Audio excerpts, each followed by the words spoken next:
What up, fight world? It's your boy Ego, and I'm back with some more boxing. Make sure you guys subscribe and follow to Lance Pugmire, his Twitter.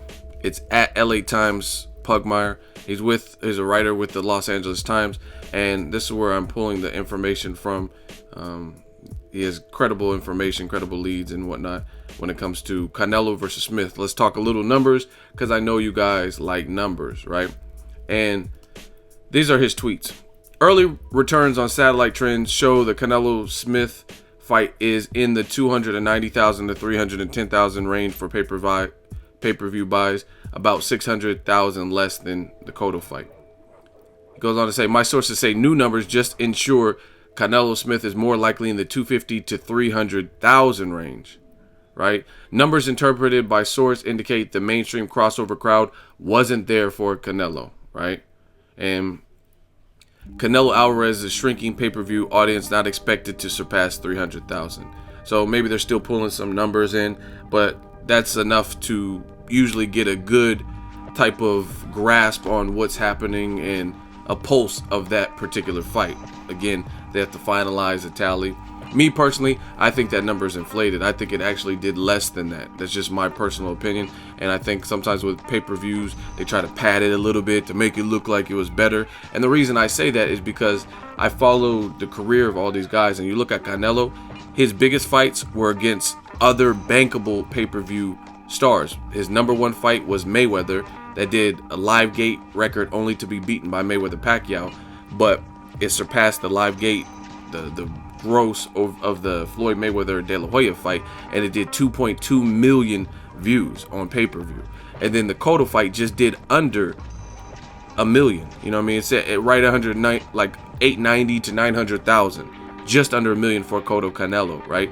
And then you look at when Canelo was pitted against guys who weren't as big as Mayweather Cotto, like their own pay-per-view stars, their own pay-per-view attraction on their own, the numbers weren't quite there. Amir Khan versus Canelo, they said it did about 450,000. You look at Edeslani Lara and Angulo, both of those fights did about 325 to 375,000, right?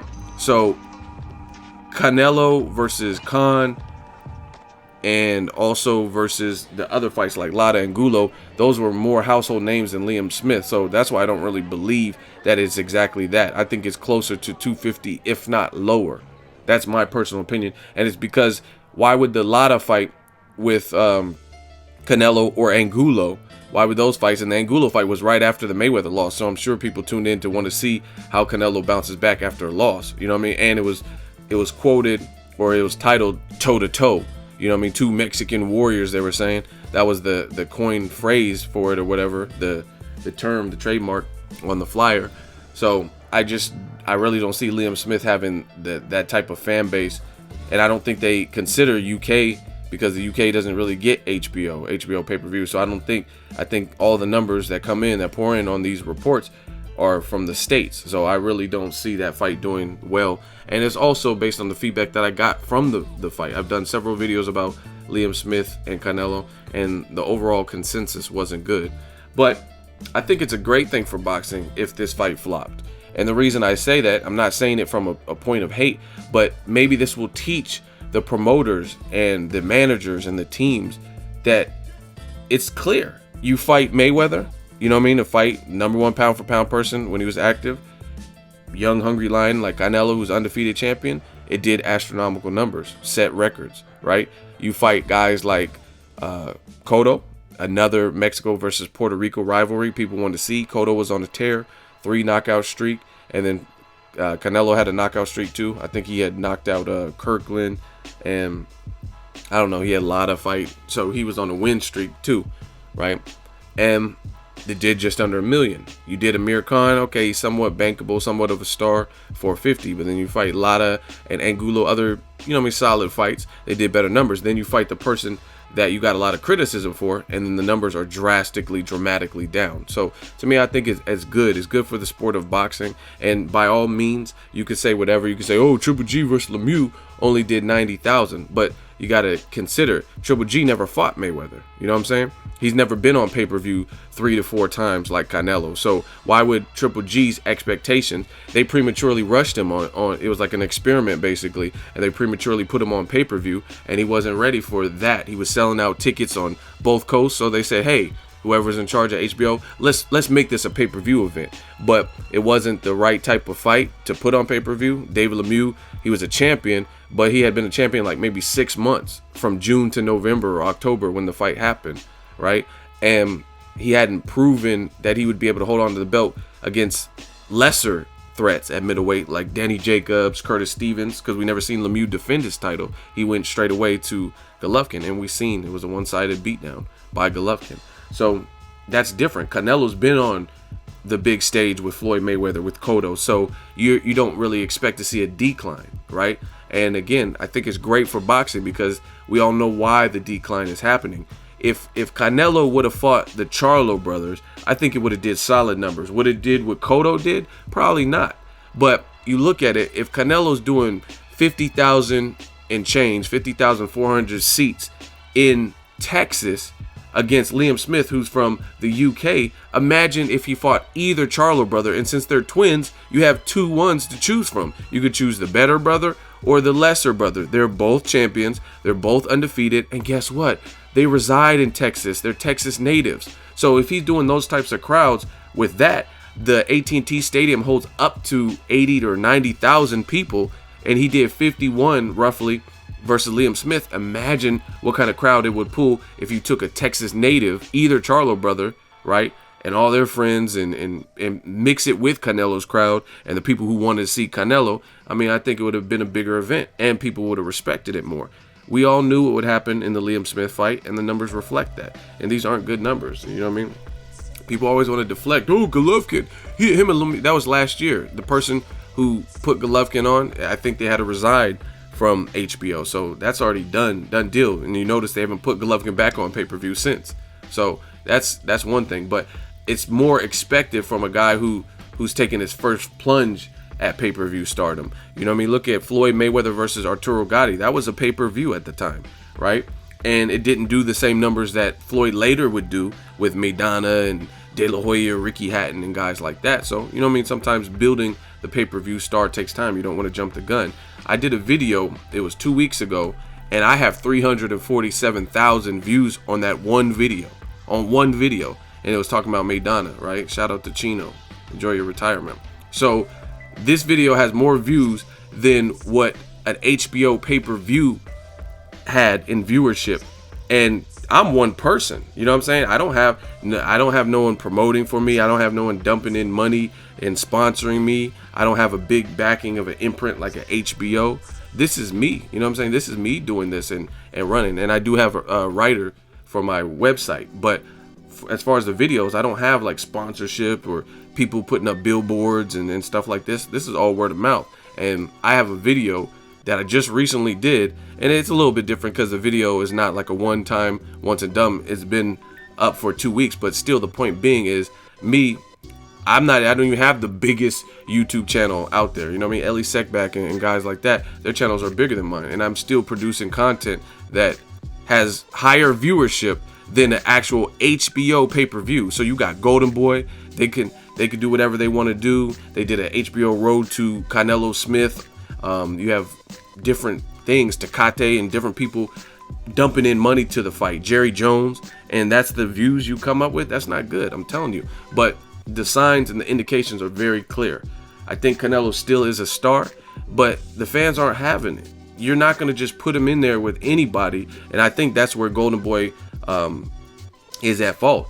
They're believing a little bit too much in Canelo's star power. Yes, he's a star, but he's once beaten, arguably twice, if you think Lada won. You know what I mean? So he's not on this Mayweather level. Like, part of the allure for Mayweather is people want to see him lose, and how if Father Time would catch up to him, things of that sort. And no one could defeat his style in 49 fights. So he's a bit different. He's an anomaly, just like Pacquiao. Pacquiao was trashing guys, running through people. He was this guy that started out at 106, moved up all these weight classes, 8 divisions. So that's part of the allure. Like, man, Shane Mosley can crack, Ricky Hatton can crack, Antonio Margarito, he's much bigger than Pacquiao. So people tuned in, catch weight or not, people tuned into those fights because they want to see if David could keep slaying these Goliaths. And for a while, Pacquiao was doing it, you know what I mean, until he fought Marquez that 4th time. So it's a little bit different than the Canelo situation. Most people think there is a way to beat Canelo. You know what I mean? And ultimately, people aren't going to settle. You don't want to fight Demetrius Andre, the Charlo brothers. You're in a stacked division, so it really makes no sense to be picking around the actual competition in that division. And at one point, Canelo was teetering in between 2 divisions. He was at Canelo weight, which is technically 155, but it's very close to 154, right? So that's the thing, man. It's these numbers are showing the fans aren't playing games. I think Canelo's a star, and these fights can do good numbers. Like, you look at the UFC. The UFC is not some out of this world galaxy where its fans are super loyal. You know what I'm saying? I'm not saying the fans aren't loyal, but what I mean by that is if people have the money to buy a Conor McGregor Nate Diaz 2 fight and a Nate Diaz 1 versus Conor McGregor fight, right? Then why would I believe that boxing doesn't have enough people that would shell out the cash? But at the end of the day, people want to see Conor McGregor and Nate Diaz. They built up the fight. They did a lot of great things with the UFC. And I'm not saying UFC is better than boxing, no bullshit like that. But the UFC's been handling their business. They've been doing a good job. The embedded episodes, Conor McGregor has a mouthpiece. You got Canelo, who doesn't really speak much English. He doesn't speak good English, or, you know what I mean? It's a bit broken. So he can't sell the fight in that type of way. You know what I mean? Like a Floyd Mayweather. Mayweather didn't speak English, or excuse me, damn, Mayweather can't read. Some of y'all gonna agree. He can't speak English. But Mayweather, he was fighting a non-Spanish or non-English speaker in Maidana, but he could still sell the fight because you can still hear what he has to say, and then they can translate and subtitle Maidana's portion, right? But you got Liam Smith, who he don't have a mouthpiece like a Broner, like a Conor McGregor, like a Floyd Mayweather. Most people hadn't heard of him. Most people didn't respect his pedigree. I mean, he showed heart out there. I mean, I would watch him again, even though he was outclassed in every round, lost every round. I would watch him again because he showed durability, good chin, and the willingness to try to win. He was just outmatched in the skill department by Canelo. But that's the thing. I think De La Hoya and Golden Boy, they're overstating Canelo's star power. Yes, he is a star. I'm not disputing that. But it's a little bit different than the Mayweather. Like I said, he doesn't speak English. And some people are like, what do you mean he doesn't speak? It's a fact. He doesn't speak fluid English. He can't conduct a whole interview. Look at Gennady Golovkin. Golovkin's English wasn't that good when he came. And he looked like he would never want to speak with a translator. He was very stubborn. Like when he was fighting Proska and post-fight, they're like, oh, Max was like, speak to your translator. He's like, no, I want to speak now. Like, you know what I mean? His English wasn't that fluid. Now you can perfectly understand him. Shout out to Golovkin because him and his team took the time to make sure that was something that they worked on and improved on. And now you can understand exactly what Golovkin is saying. His English, oh, them two guys, those are clowns. They're just clowns to me. You know what I mean? Canelo still doesn't speak English, and he's a star. So different star powers. And this fight, you can put in the biggest stadium and try to milk the population out in Texas. Like, oh, they're gonna respond. You know what I mean? We got a high Hispanic population. They're gonna come out to see him. True, maybe true. You know what I mean? Because there was a lot of bodies in seats. I don't know how many tickets were free or whatever, but that's only going to work for the live crowd in Texas. You know what I mean? The people worldwide that didn't want to see the fight, that, you know what I'm saying? Put it this way. I know people that live in LA, they're based in LA. They flew to New York in order to see Sean Porter versus Keith Thurman because it was that type of fight. People just wanted to get there. So even if you live in LA, you're like, man, I can't miss this one, right? They went to the Barclays for that. I didn't know many people. I know a lot of people that did not go to Canelo Smith that live just in LA. And that's not even as far as LA to Texas, not as far as LA to New York, right? And I know a lot of people, you know what I mean, the East Coast, Midwest, that didn't even go to the Canelo Smith fight. So again, the fans aren't dumb. And people clearly want to see him fight Gennady Golovkin. I think there's multiple issues with that fight, and I've talked about it. I'm not going to spend too much time talking about it in this video. But Golden Boy needs, in my opinion, to do a better job of handling their star's career. He's getting an immense amount of, that's why he has his head down right now. He's like, man, what the fuck? I was born ready, and now the fans hate me, and the fans are attacking me. He's probably not used to that. He's probably pissed. HBO, Max Kellerman, And Stephen A. Smith talked about it. I did a video about it on ESPN First Take, and they were blasting De La Hoya, like, let him fight him. Why you condemned all these other people, Mayweather and all these Al Heyman, and say they don't want to make the best, and you're about the best versus the best? Then you got to do that with your star pupil. So to wrap this video up, the numbers aren't good. You know what I mean? 250 to 300. I would have expected more from a guy like Canelo, and I didn't expect more because this was the type of fight that received a lot of criticism and backlash. And I guarantee you, the better the fight, the more willing people will be to pay. These promoters act like this is rocket science. It's really not. You know what I mean? It's like if you have a restaurant and the food is good, then you probably have more people that want to eat there. It's very simple. If the pizza tastes like trash and plastic and doughy, and then people probably don't want to go there. But if it's a pizza party or a pizza parlor and the atmosphere is great, they have good live music and the food tastes great, it's hot, good customer service, then people are going to go to that restaurant.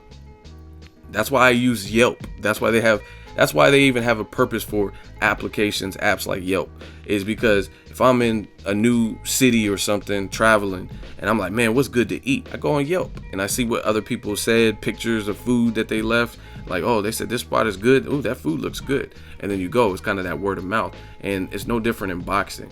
People will pay for big fights. I really believe that. I don't think pay-per-view is totally dead. It's hard with PBC and free TV and stuff, but I think there's still a market if the fight's big enough. But if it's not, and it's some bullshit that people didn't want to see, then people are going to respond to it like that. I'm like, nah, I'm streaming it. You know what I mean? I'll give you guys a gem right now. This is 100% true. I bought all of Pacquiao versus Marquez fights, all of Pacquiao fight in general, right? Always got the pay-per-view.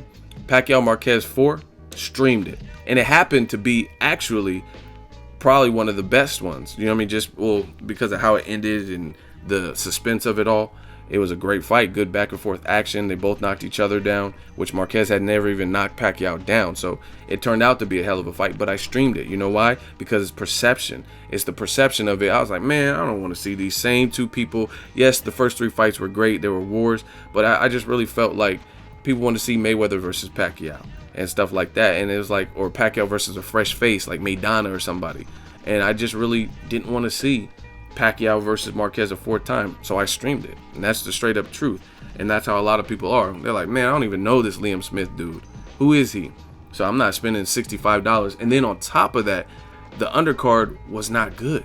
It wasn't even a good undercard on paper, and it wasn't a good undercard watching it. So, you know what I mean? I really expected this for Canelo Smith. If your main event is suspect, or, you know what I mean, you got one person who has to carry the weight of the entire other person. Like I went to the Golovkin versus Wade fight. I didn't know much about Wade, but it's still Golovkin puts on an entertaining show, and they still put Chocolatito on the undercard and a couple other random fights. So at least you're getting like that twofer when it comes to Golovkin and Chocolatito. So that's smart business. You know what I mean? 2 guys that people are putting on the pound for pound list, whether you agree or not. 2 guys who have exciting styles. They are doing that kind of package deal. There was no package deal. This was Canelo versus Willie Monroe, Gabe Rosado winner possibly. You know what I mean? There was no allure to it. Even Floyd Mayweather, look at some of his best undercards. Danny Garcia, Lucas Matissa. That was his own fight at the time. Everybody wanted to see that at 140. You know what I mean? That could have been its own standalone fight, and they slapped it on the Mayweather-Canelo card, which is why I did 2.2. Again, people, this is not rocket science. You put a fight together like Canelo Mayweather, 2 undefeated fighters, 2 champions, Floyd moving up, Canelo moving down in 2 pounds, Lucas Matisse, Danny Garcia, and then they had a couple other fights on there that were solid, right? I think they had some TMT fighters and whatnot, and then it does 2.2 million. You put Cotto Canelo, and then the undercard on that had I think Rigondeaux and some other people, and then it did almost $1 million. You put together Liam Smith Canelo, the numbers are 250, no greater than 300. It's not rocket science. And another thing I told people would happen was, with the bad matchmaking and the way Canelo's career has been handled as of late, people seeing him fight perceived mismatches, which turned out to be mismatches because there was no surprises in the Amir Khan fight, right? We knew Khan was fast. We knew Khan, his chin might not be the best, right?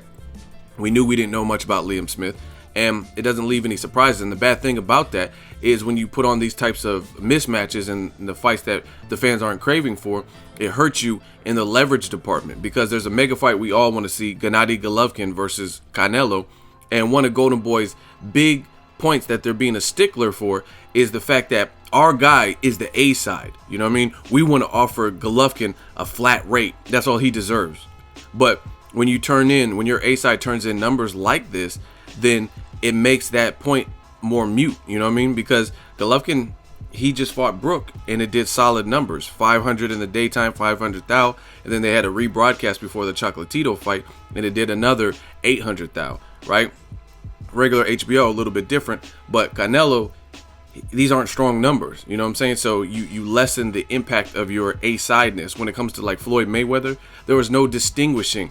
You look at Mayweather versus Maidana, Berto, none of those guys could say, hey, we had numbers like Floyd had with Ricky Hatton, 1.4 with Miguel Cotto or Shane Mosley. We had live gate records that we set like Mayweather did with Canelo or Mayweather did with De La Hoya. Those guys clearly couldn't say that. So we all knew who was the A side and who was the B side. But with numbers like this, where neither fighter is being too successful on pay-per-view, and it's just a battle of who's selling out venues and who's more popular, it makes it harder to distinguish. And that's why fights like this shouldn't happen. You know what I mean?